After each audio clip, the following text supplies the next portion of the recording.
একসময় পৃথিবীর সবচেয়ে ধনী ব্যক্তি জন ডি রকফেলার বলেছিলেন, আমাকে শুধু একটাই জিনিস আনন্দ দেয়, আর সেটা হলো আমার ডিভিডেন্ডগুলো আসতে দেখা।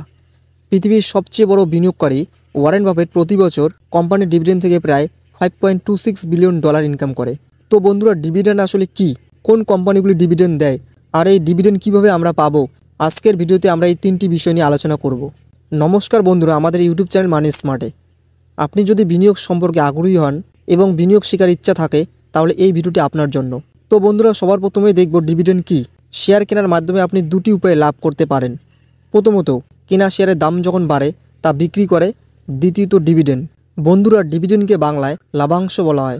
এখানে আপনি দুটি শব্দ দেখতে পাচ্ছেন, লাভ যোগ অংশ। লাভকে আমরা লাভ বলি এবং অংশকে আমরা ভাগ বলি, অর্থাৎ ডিভিডেন্ড কথার অর্থ হলো লাভের একটি ভাগ। প্রতিটি লাভজনক কোম্পানির সামনে দুটি বিকল্প থাকে। কোম্পানি পুরো লাভ ব্যবসা উন্নয়নের জন্য রেখে দেওয়া, অথবা লাভের একটি অংশ শেয়ার হোল্ডারদের মধ্যে বিতরণ করা। কোম্পানির লাভের যে অংশকে শেয়ার হোল্ডারদের মধ্যে ভাগ করে দেওয়া হয়, এই অংশকেই বলা হয় ডিভিডেন্ড। তো চলুন একটি উদাহরণের মাধ্যমে বোঝার চেষ্টা করি।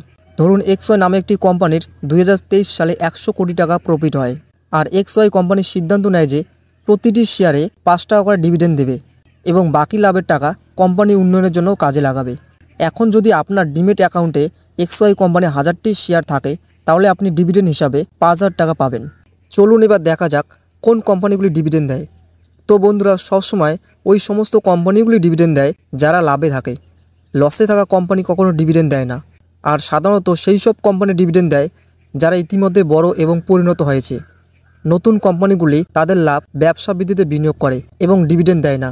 তো আসুন বন্ধুরা, দেখা যাক আপনি কিভাবে ডিভিডেন্ড পাবেন। আমরা দেখলাম যে একটি লাভবান এবং পরিণত কোম্পানি ডিভিডেন্ড দেয়।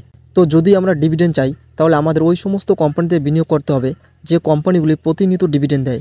আর এই কোম্পানিগুলির লিস্ট আপনি খুব সহজেই অনলাইন সার্চে পাবেন। কিন্তু বন্ধুরা, ডিভিডেন্ড পেতে হলে আপনাকে কয়েকটি গুরুত্বপূর্ণ তারিখ মনে রাখতে হবে। প্রথমত, রেকর্ড ডেট। এই তারিখে শেয়ার হোল্ডার হিসাবে আপনার নাম কোম্পানির রেকর্ডে থাকতে হবে। দ্বিতীয়ত, ex dividend date. Ex dividend date সাধারণত রেকর্ড ডেটের আগের দিন নির্ধারণ করা হয়। যদি কোনো কোম্পানি ডিভিডেন্ড ঘোষণা করে, তাহলে আপনাকে রেকর্ড ডেটের আগে শেয়ার কিনতে হবে। তো বন্ধুরা, এটাই ছিল আজকের ভিডিও ডিভিডেন্ডের উপর। আজকের ভিডিওতে আমরা জানলাম ডিভিডেন্ড লাভের একটি অংশ।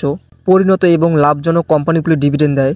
যদি কোনো কোম্পানির ডিভিডেন্ড নিতে হয়, তাহলে সেই কোম্পানির এক্স ডিভিডেন্ড ডেটের আগে শেয়ার কিনতে হবে।